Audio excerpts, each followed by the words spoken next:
دن کے دوران مناسب وقفے کا وقت اور کام میں چھٹیوں کا ہونا بہت ضروری ہے تاکہ یہ یقینی بنایا جا سکے کہ ہر فرد آرام دہ اور پرسکون دماغ اور جسم کے ساتھ کام کر سکے۔ یہ کہانی سکھاتی ہے کہ مستقل پیداواری صلاحیت کی دنیا میں آرام اتنا ہی ضروری ہے جتنا کہ محنت، اور آپ کو یہ جاننا ہوگا کہ خود کو ریچارج کیسے کریں۔ ایک گاؤں میں سالانہ لکڑہاروں کا مقابلہ تھا اور فائنل ایک بوڑھے تجربہ کار لکڑہارے اور ایک جوان مضبوط لکڑہارے کے درمیان تھا۔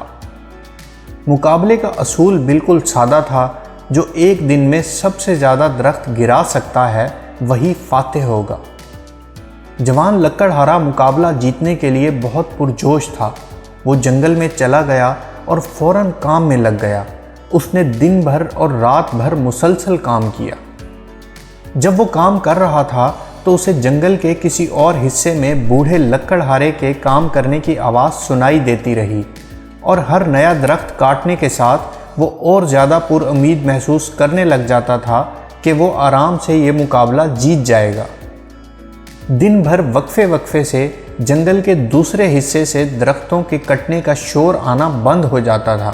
جوان لکڑہارا دل ہی دل میں سوچتا تھا کہ اس کا مطلب ہے کہ بوڑھا لکڑہارا آرام کر رہا ہے، جبکہ وہ اپنی اعلیٰ جوانی، طاقت اور استقامت کو کام جاری رکھنے کے لیے استعمال کر سکتا ہے۔ مقابلے کے اختتام پر جوان لکڑہارے نے جب اپنے سامنے کٹے ہوئے درختوں کے ڈھیر کو دیکھا جو اس کی غیر معمولی کوشش کا نتیجہ تھے، تو وہ بہت پر اعتماد محسوس کرنے لگا کہ وہ جیت گیا ہے۔ میڈل دینے کی تقریب کے دوران وہ سٹیج پر پر اعتماد کھڑا تھا اور اسے توقع تھی کہ اسے چیمپئن کا انعام دیا جائے گا، اور اس کے ساتھ ہی بوڑھا لکڑہارا کھڑا تھا جو حیرت انگیز طور پر اس سے کم تھکا ہوا نظر آ رہا تھا۔ جب نتائج کا اعلان ہوا تو وہ یہ سن کر حیرت زدہ ہو گیا کہ بوڑھے لکڑہارے نے اس سے کہیں زیادہ درخت کاٹ دیے ہیں۔ تو وہ بڑی عمر کے لکڑہارے کی طرف متوجہ ہوا اور کہا، یہ کیسے ہو سکتا ہے؟ میں سنتا رہا کہ آپ ہر گھنٹے آرام کرتے تھے، اور جبکہ میں نے رات بھر مسلسل کام کیا، اور سب سے بڑھ کر یہ کہ میں آپ سے زیادہ مضبوط اور طاقتور ہوں۔ بوڑھا لکڑہارا اس کی طرف متوجہ ہوا اور کہا، میں ہر گھنٹے بعد خود کو آرام دینے اور اپنی کلہاڑی کی دھار کو تیز کرنے کے لیے وقفہ لیتا تھا۔ جوان لکڑہارے کو پھر احساس ہوا کہ بوڑھے لکڑہارے کی درختوں کو تیزی سے کاٹنے کی وجہ یہ نہیں تھی کہ وہ زیادہ محنت کر رہا تھا، بلکہ وجہ یہ تھی کہ وہ ہوشیاری سے کام کر رہا تھا۔